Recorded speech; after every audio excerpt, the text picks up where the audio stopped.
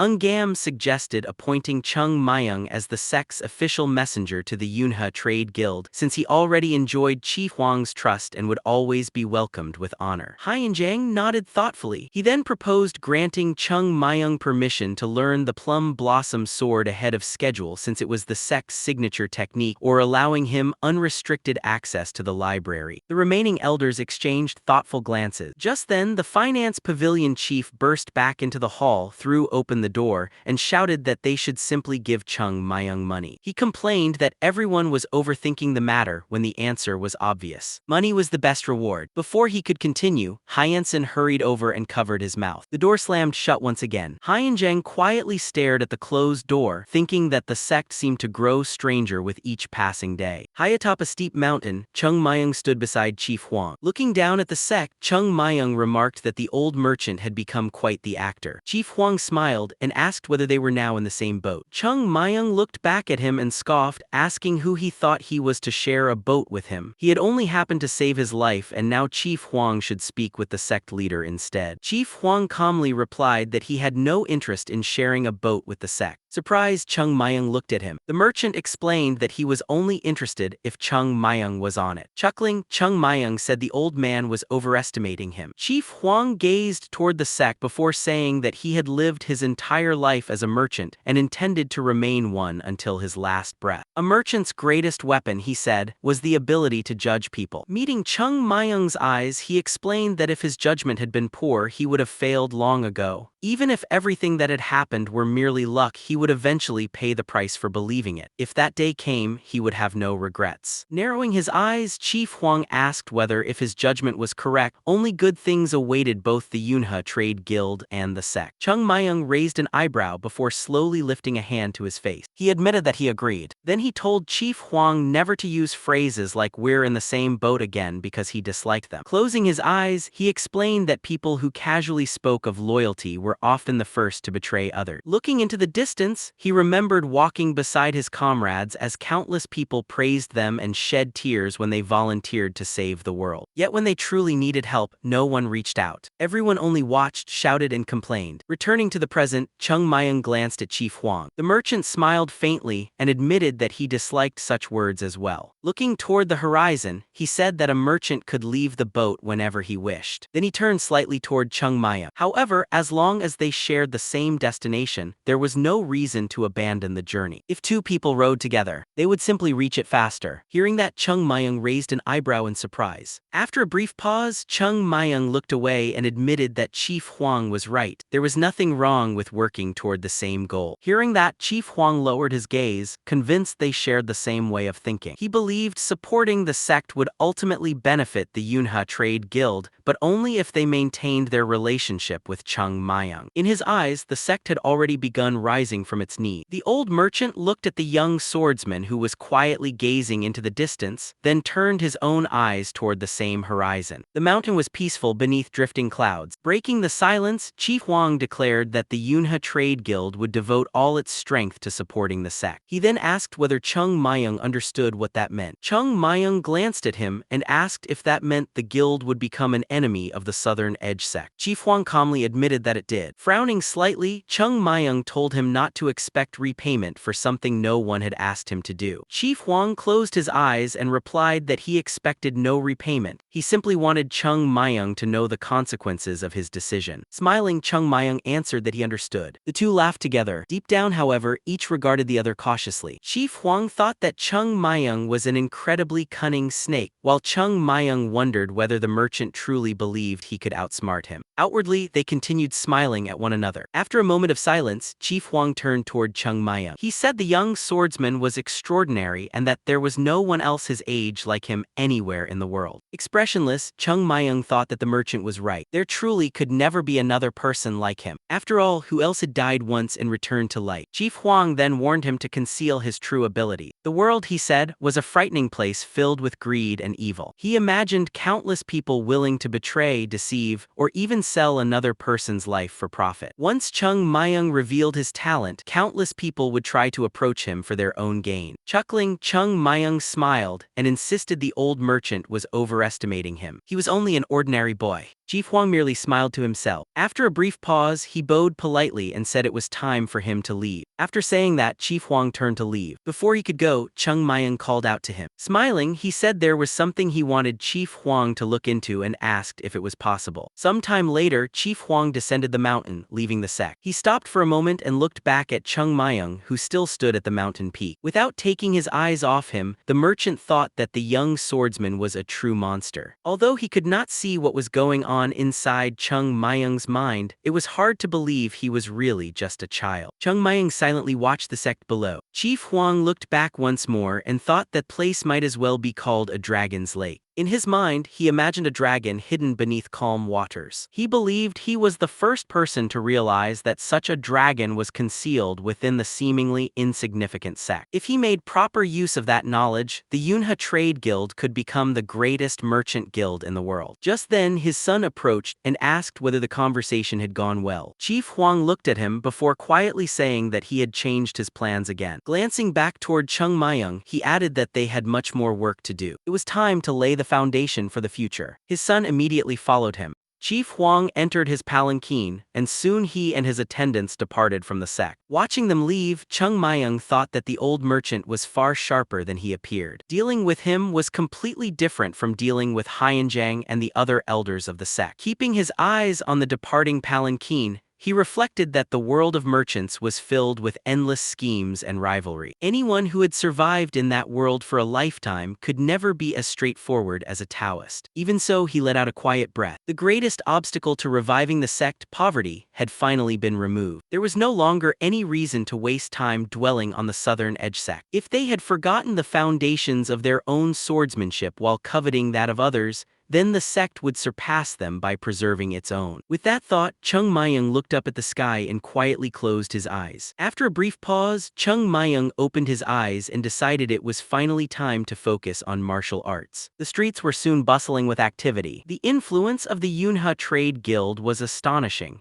Within only a few days, they stabilized the sect's struggling businesses, something the sect could never have accomplished on its own. The shops were crowded with customers, every table in the restaurants was occupied, and experienced merchants quickly restored the marketplace to life. Thanks to them, even the head of the finance pavilion never lost his smile. At last, stability returned to the sect. Days passed peacefully. Like a calm river, life settled into a steady rhythm. In front of the main hall, every disciple gathered for training. With heavy stones strapped to their backs, they struggled through push-ups as sweat poured down their faces and every muscle trembled. Sitting atop a large rock, Chung Myung ordered them to do one more repetition. The exhausted disciples cried out that he had already promised the last one and that they would die at this rate. Crossing his arms, Chung Myung replied that no one had died yet. As he shifted his weight, the disciple beneath him struggled with all his strength to complete another push-up. Watching the effort, Chung Myung smiled with satisfaction. Nearby, Gul forced himself through another repetition. A few moments later, he finally pushed himself up. Across from him, Jung smiled through his exhaustion. Clapping his hands together, Chung Myung announced that everyone would continue training their bodies together every morning at dawn. At first, he had doubted whether simple physical conditioning would help swordsmen. Since the sect's swordsmanship relied on speed and illusion,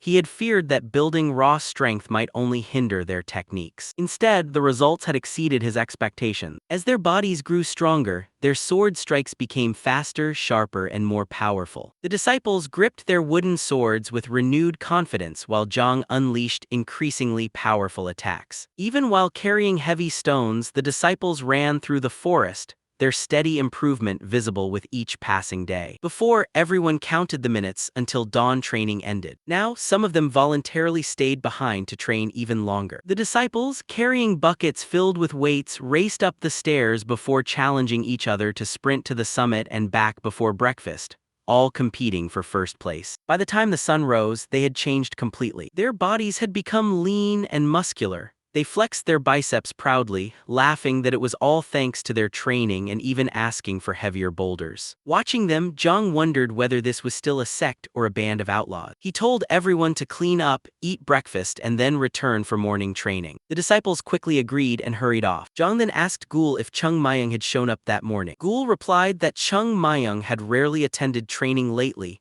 and had not appeared today either. Zhang said he had expected that. Ever since everyone started training voluntarily, Chung Myung had stopped joining them. Even so, he never overslept. Instead, he always woke up before everyone else. Zhang recalled checking Chung Myung's room early one morning only to find his bed empty, wondering where he kept disappearing to. Gul guessed he was probably at the Yunha Trade Guild, since he had been visiting it frequently after things settled down at the sect. Carrying a sack of stones over his shoulder, Gul remarked that Chung Myung was probably the busiest person in the entire sect. As lights shone from the nearby buildings, Gul asked Zhang if he could tell how much stronger they had become. Zhang admitted it was difficult to judge. Strength was relative, and since everyone had improved together, there was no clear standard for comparison. Still, ever since Chung Myung arrived, they had become at least twice as strong. Gul frowned and asked if it was really only twice. Zhang smiled and said that twice wasn't an exact measure. What he did know was that he could now defeat 3 versions of his former self. Gul listened carefully without taking his eyes off Zhang. Then Zhang quietly said that it still wasn't enough. Surprised, Gul looked at him. Zhang frowned, knowing the upcoming gathering was approaching.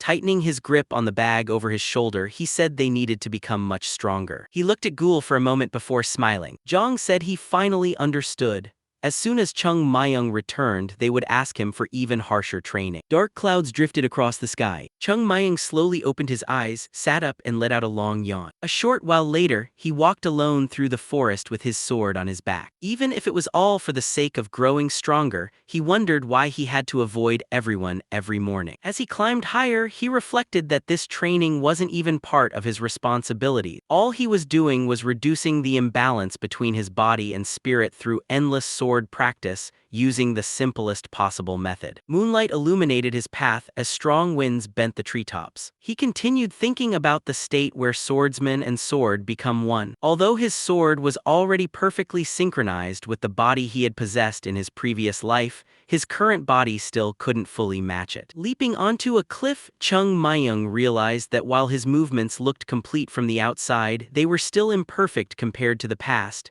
and forcing them had already caused side effects. If he wanted to regain his former strength, he had to train relentlessly until he truly became one with the sword. Landing on the mountaintop, he thought the biggest problem was that he couldn't train at full power in front of the others. If he did, he would turn the entire sect upside down. That was why every morning before sunrise, he climbed Fallen Leaf Peak, trained alone, and returned before anyone noticed. Just then he stopped. Someone else was already there. In the distance, a lone figure was practicing with a sword. Surprised, Chung Myung wondered who could possibly be training at such an early hour. The swordsman had long hair, and each swing left a brilliant trail through the air. The blade moved so quickly it seemed to shine beneath the moonlight. After completing another strike, the figure finally stopped. Watching from afar, Chung Myung realized it was a young woman. Standing quietly beneath the moon with her sword drawn, she moved with a style that was both gentle and powerful, graceful yet unwavering. Her sword dance flowed as softly as falling plum blossom. Chung Myung's eyes widened. Within her movements, he recognized the ancient swordsmanship of the sect. It was a technique he had believed no one else in the world still remembered.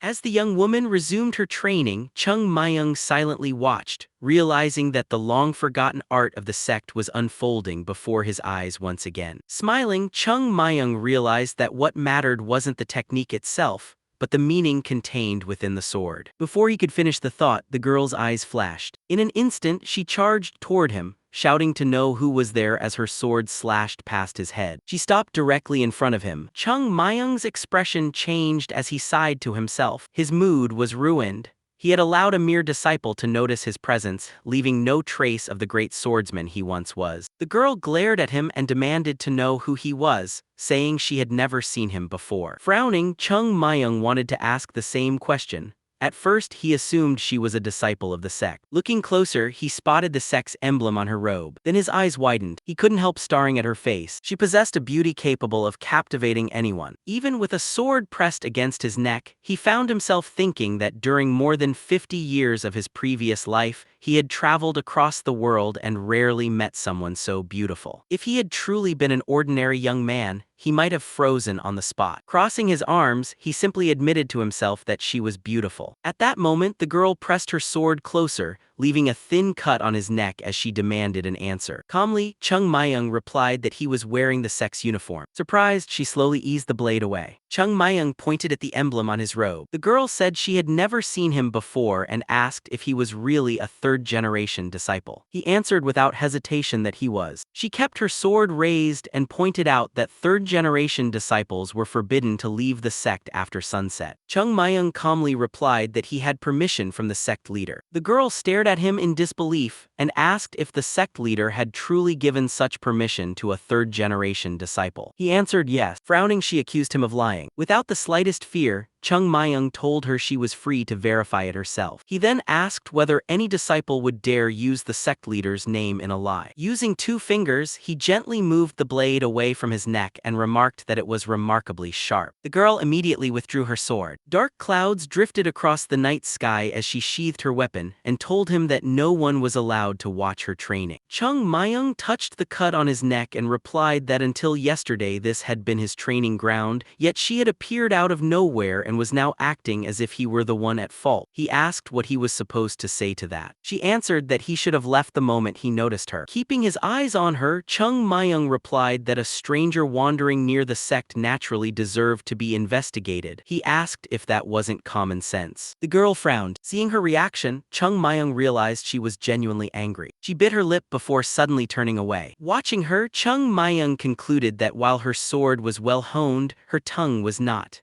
With a face like hers, she probably had little experience arguing with anyone. After a moment of silence, she turned back and asked for his name. Chung Myung answered. Hearing it, she asked in surprise whether he had already received a courtesy name. He shook his head and replied that his name was simply Chung Myung. She then asked if his real name was Chung, nodding that it was now the third generation's turn to inherit the Chung generation name. He confirmed it, adding that his courtesy name would naturally follow later. She nodded thoughtfully before quietly remarking that it made sense. Watching her reaction, Chung Myung couldn't help thinking she was a little slow. After a brief silence, she looked at him and introduced herself as Beek Isal. She explained that she was a second-generation disciple, making her his martial aunt. Chung Myung raised an eyebrow. He recalled the generation order Yoon, Myung, Hyun, and Beek, and realized he hadn't met anyone from the Beek generation since returning to the sect. Given the sect's decline over the years, it wasn't surprising that an entire generation had rarely appeared. Beek Isal then asked if that was all he had to say after the introduction. Chung Myung felt slightly annoyed, wondering if being younger was somehow a crime. Even so, he folded his arms and politely replied that it was a pleasure to meet her, Martial Aunt Isal. Chung Myung noticed the sun rising over the horizon and figured it was time for Beek Isal to leave. It was getting light, and she had spent enough time occupying someone else's training ground. As if she had heard his thoughts, Beek Isal turned to leave. She said she would confirm his story with the sect leader, and if he had lied, he should prepare for the consequences. Chung Myung watched her leave from the corner of his eye. She glanced back at him once before quietly remarking that he was a strange child. As she disappeared, Chung Myung wondered who she really was. With the sun climbing higher, he decided it was time to find another place to train. Later that morning, sunlight filled the dining hall. One disciple sighed, then another. A third did the same. Looking around, Chung Myung saw everyone sitting with their heads lowered. The gloomy atmosphere reminded him of the time he had turned the salted plum pavilion upside down. He asked Zhang what was going on. Zhang replied that their martial aunt had returned. Surprised, Chung Myung asked if he meant someone from the Beek generation and wondered why that was such a big deal. Zhang immediately warned him not to casually refer to the elders by their generation name, or they would surely scold him. Chung Myung looked puzzled. Zhang sighed and explained that the second-generation disciples had returned after spending time in secluded training, because the sect's facilities were too limited for proper large-scale cultivation. Chung Myung asked if all the others looked so depressed because every elder had a terrible personality and bullied the younger disciple. Zhang replied that the elders weren't the type to beat people. Chung Myung immediately asked who was. Zhang quietly told him to forget it. Gul then joined the conversation, explaining that everyone was worried because of the Huam meeting. Curious, Chung Myung asked what kind of meeting it was, joking that it sounded like a festival celebrating the end of the blooming season. Gul shook his head and explained that it was the gathering between the sect and the Southern Edge sect. Every 2 years, the two sects met to compare their achievements through friendly competition. Crossing his arms, Chung Myung said he vaguely remembered hearing about it. Zhang explained that the event had originally been held every 5 years to strengthen the friendship between the two sects, but over time it had turned into a competition where the second and third generation disciples exchanged martial skill. Zhang opened his eyes and admitted that calling it a friendly duel was an exaggeration. Another disciple at the table sighed and said they usually just got beaten, and the back injury he suffered 2 years ago still bothered him. Chung Myung turned toward him. The other disciples began talking among themselves, wondering how they would survive it again. Some complained that if they lost badly, the elders would become so furious that life in the sect would turn into pure misery. Lowering his head, Chung Myung asked if the elders couldn't fight personally because things would escalate too far, leaving only the second and third generation disciples to compete and take the punishment. Zhang nodded shamefully. That was exactly why the elders had gone into secluded training after the last event, hoping never to experience such humiliation again. Now they had returned, meaning the Huam meeting was approaching. Without lifting his head, Chung Myung quietly asked if that was really true. Then a grin spread across his face. He asked if that meant they would soon have a demonstration match against the Southern Edge sect. His chopsticks tightened in his hand as he realized this hadn't existed in his previous life. What was supposed to be a friendly exchange had become nothing more than an opportunity to expose the sect's weakness. His chopsticks snapped in half. Chung Myung wondered if the Southern Edge sect was deliberately trying to prove that the sect had grown weak. His hand trembled with anger. No matter how much the sect had declined, he couldn't tolerate watching its disciples be humiliated. He looked up and asked whether the seniors who had returned from secluded training could finally win. Zhang shook his head. The very fact that they needed secluded training just to prepare for the match showed the gap between the two sides.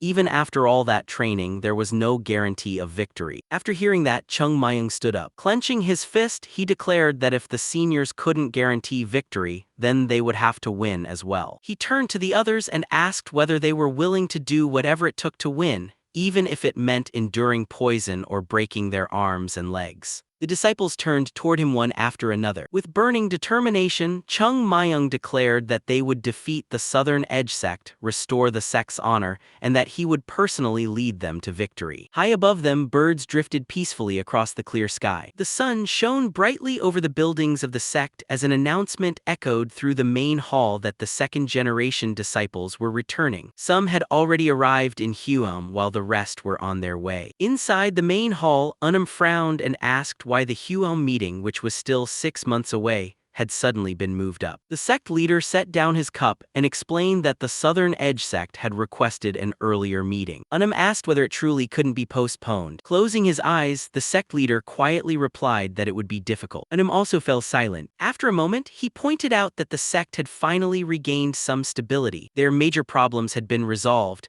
and for the first time in a long while they no longer had to worry about food. Compared to just a few months earlier, that alone was a tremendous improvement. The sect leader nodded in agreement. Even so, Unum admitted they still couldn't be called a true martial arts school. Although they had recovered new martial arts manuals and everyone was training diligently, it was still too early to expect meaningful results. Even with their progress, they were nowhere near ready to compete with the Southern Edge Sect. His expression filled with concern as he worried that another crushing defeat would destroy the hope the sect had only recently regained. He feared disciples like Chung Myung, Jang, Gul, and the others would begin believing they could never succeed. The sect leader lowered his head before asking whether Unum really thought he hadn't considered that possibility. Looking at him, he asked whether the disciples would truly gain confidence if they avoided the meeting instead. Wouldn't they simply conclude that even their own sect leader had no faith in them? Unum paused, realizing he hadn't thought of it that way. Before he could respond, the sect leader continued. He knew the odds were against them because the Southern Edge Sect had advanced far beyond the sect. Even so, there was nothing shameful about losing.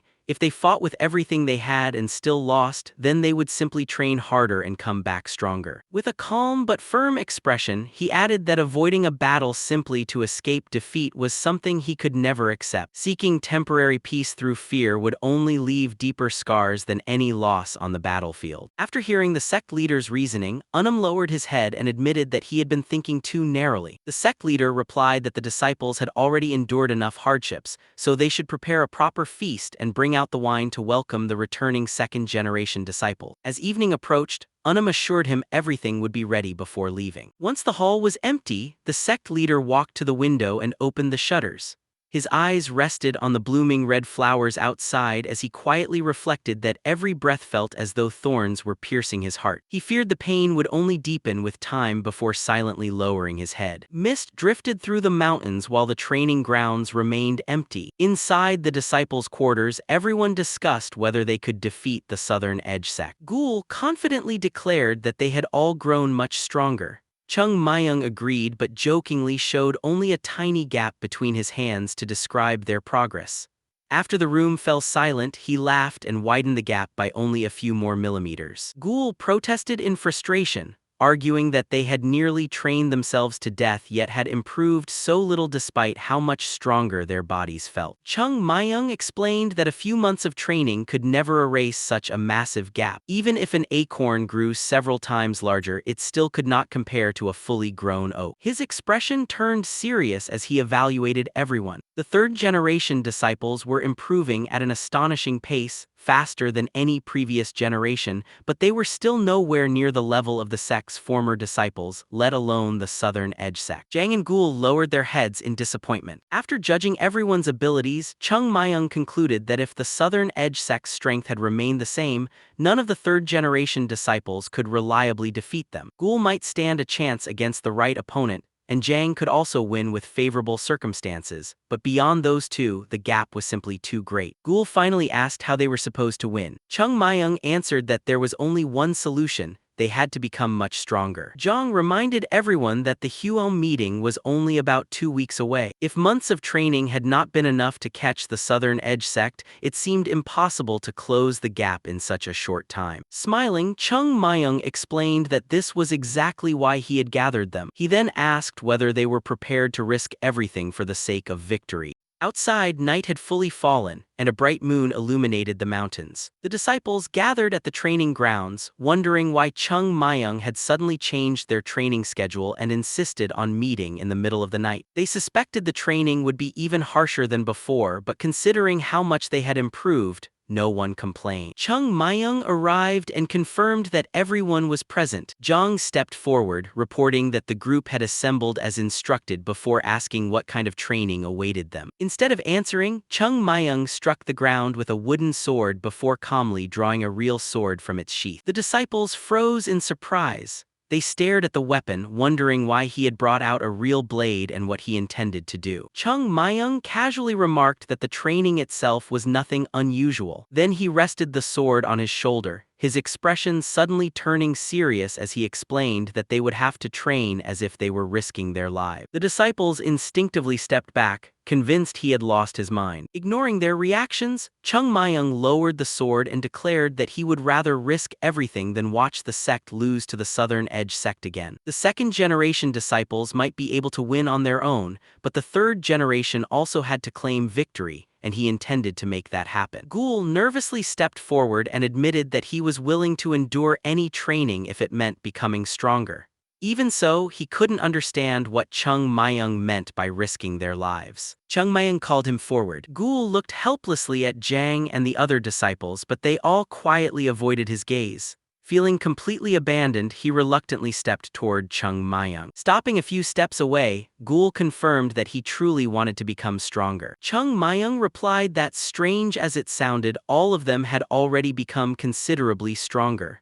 None of their previous training had been wasted. Confused, Ghoul reminded him that he had also said they still couldn't match the Southern Edge sect. Spreading his arms, Chung Myung admitted that both statements were true. The disciples had grown stronger, yet they still weren't strong enough. He compared them to Sunbeak, judging that Ghoul could only compete on equal footing with the right opponent, while Zhang would still need favorable circumstances to win. As for the rest of the third-generation disciples, victory would remain impossible unless fortune was entirely on their side, and even then, defeating the Southern Edge sect would be unlikely. Looking across the group, Chung Myung explained that their problem was not simply a lack of strength. Even after improving their bodies, they continued training with the same mindset and methods. Ghoul looked puzzled and asked what was wrong with the way they trained. Instead of answering directly, Chung Myung asked why they had chosen to learn the sword. While Ghoul searched for an answer, Chung Myung reflected on the sect's original philosophy. To the sect, the sword had never been the ultimate goal but merely a tool for cultivation and for walking the path of Tao. However, he knew such an explanation would mean little to them. After a moment, Ghoul answered that he trained to defeat his enemies. Chung Myung laughed, remarking that such thinking was more fitting for practitioners of the demonic path than followers of Tao. Even so, he admitted it wasn't entirely wrong because it reflected the most straightforward answer. He then explained that defeating an opponent was ultimately about achieving victory. Raising his sword, Chung Myung asked what was required to win through swordsmanship. After a brief hesitation, Ghoul concluded that the answer was becoming stronger. Satisfied, Chung Myung confirmed that this was correct and explained that victory belonged to the one whose strength surpassed their opponents. Chung Myung suddenly turned the blade and explained that becoming stronger did not mean exactly what they thought it did. Ghoul looked confused, unable to understand the difference. Without another explanation, Chung Myung tossed him a wooden sword and told him they would settle it through a spar. Ghoul caught the sword in surprise. Chung Myung instructed him to use every technique at his disposal, while he would do nothing but defend. Holding the wooden sword with both hands, Ghoul hesitated. He knew defeating Chung Myung was impossible, but if his opponent only intended to parry, then perhaps he had a chance. He tightened his grip, adjusted his footing, and settled into a proper stance. Before they began, Ghoul asked if Chung Myung truly intended to fight with a real sword. Chung Myung confirmed it without hesitation. Cold sweat rolled down Ghoul's face.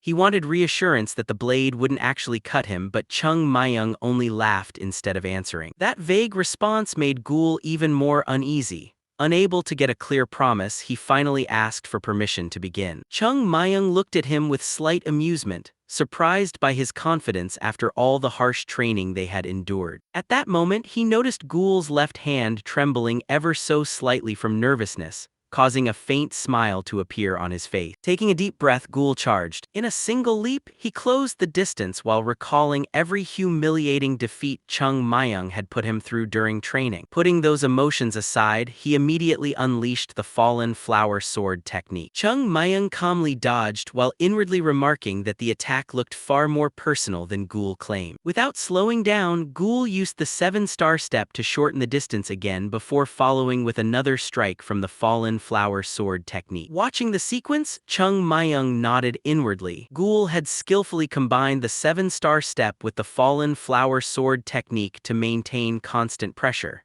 It was an intelligent combination that revealed genuine talent. Judging purely by natural ability, Ghoul was every bit as gifted as Sunbeak, giving him every reason to be confident. Even so, there was still one decisive difference between talent and victory. Chung Myung effortlessly avoided every strike as Ghoul continued his relentless assault. The other disciples watched in silence. One of them quietly remarked to Jang that, despite attacking alone, Ghoul seemed to be performing better than expected. Jang agreed that Ghoul had improved considerably, but pointed out that he still hadn't managed to touch even a single hair on Chung Myung's head. Chung Myung evaded every attack with simple, precise movements. He wasn't relying on an extraordinary footwork technique. Instead, he merely stepped back at the perfect moment and shifted his body just enough to avoid each slap. Watching closely, Jang felt as though Chung Myung wasn't escaping the sword but dancing around it. It almost seemed as if he already knew where every strike would land. Although Chung Myung had returned to the sect several months earlier, this was the first time Jang had truly watched him fight. Even without launching a single counterattack, the gap between them was painfully obvious. The disciples stared at the duel without blinking. Jang wondered just how far Chung Myung could read an opponent's movements. Ghoul then unleashed a powerful horizontal slash, but by the time it arrived, Chung Myung had already moved far beyond its reach. Breathing heavily, Ghoul realized every attack had missed by the smallest margin. He recalled how Chung Myung had avoided one strike by leaning left, another by leaning right,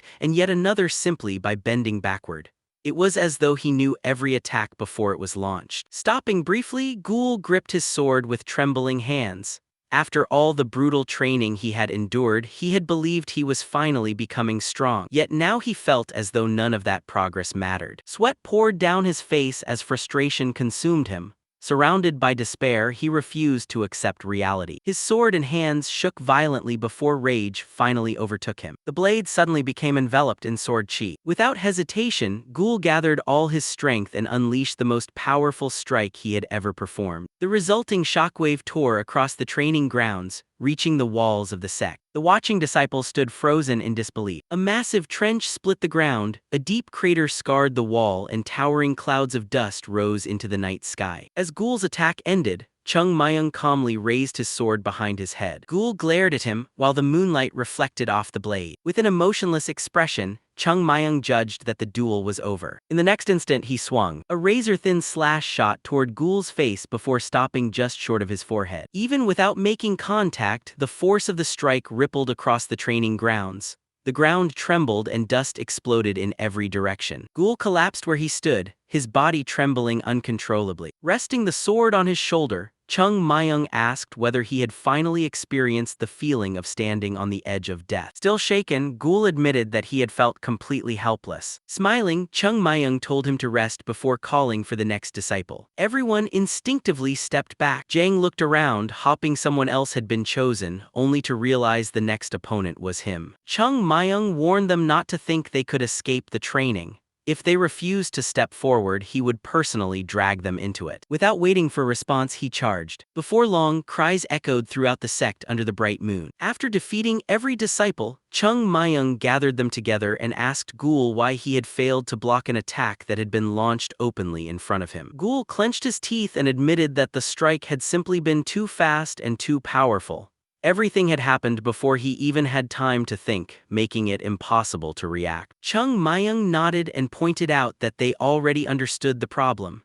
The real question was why they still couldn't overcome it. The disciples fell silent. Chung Myung then raised his sword and demonstrated the same strike once more. A powerful wave spread outward as the blade cut through the air. He explained that the technique itself was actually simple. Ghoul immediately recognized it as the same attack from their duel but couldn't understand why it now looked much slower. Chung Myung explained that watching a sword from the outside and facing it directly were completely different experiences. What seemed impossibly fast in battle was, in reality, one of the most basic strikes.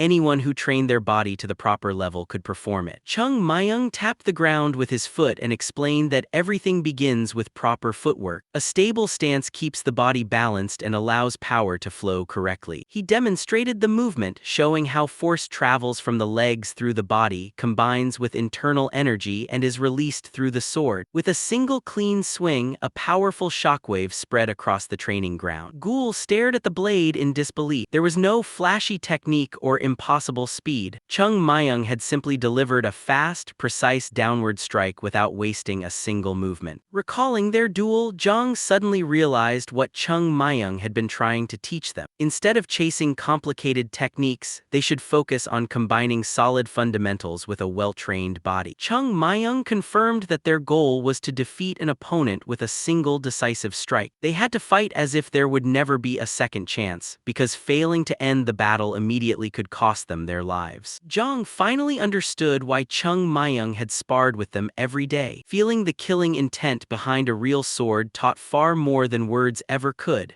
If they had only listened to explanations, they would never have grasped the lesson as clearly. Still, Zhang wondered whether, as disciples of the sect, they shouldn't rely on the sect's own swordsmanship. Chung Myung remained silent for a moment before asking about the first form of the Sword of Six Harmonies. Zhang hesitantly answered that it was a simple downward slap. Chung Myung nodded and reminded everyone that the Sword of Six Harmonies was one of the sect's core techniques.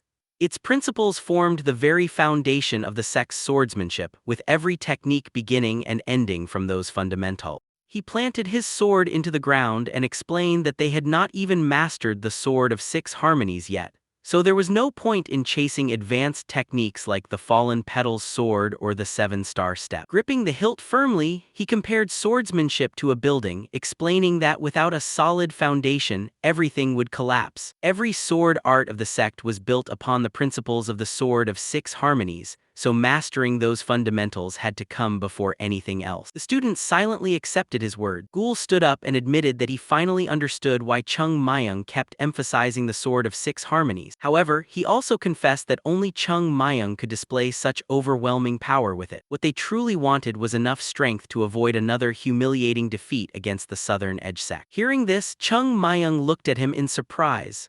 Ghoul asked whether following his training would at least spare them from that humiliation. Without hesitation, Chung Myung grabbed Ghoul by the front of his clothes. As Ghoul panicked in confusion, Chung Myung rebuked him for already assuming they would lose, declaring that anyone who accepted defeat before the battle did not deserve to call themselves a swordsman. Chung Myung's eyes blazed with anger as he rebuked the students for already accepting defeat. He declared that the disciples of the sect would never lose to the Southern Edge sect and reminded them that he had promised to lead them to victory. Still holding Ghoul by his clothes, he made it clear that there was no such thing as an honorable defeat. On the battlefield, victory was everything, and if winning required fighting with every trick and every ounce of determination, then that was exactly what they would do. He threw Ghoul to the ground and dismissed any talk of cowardice, reminding everyone that those who had survived real battlefields had no right to be concerned with appearances.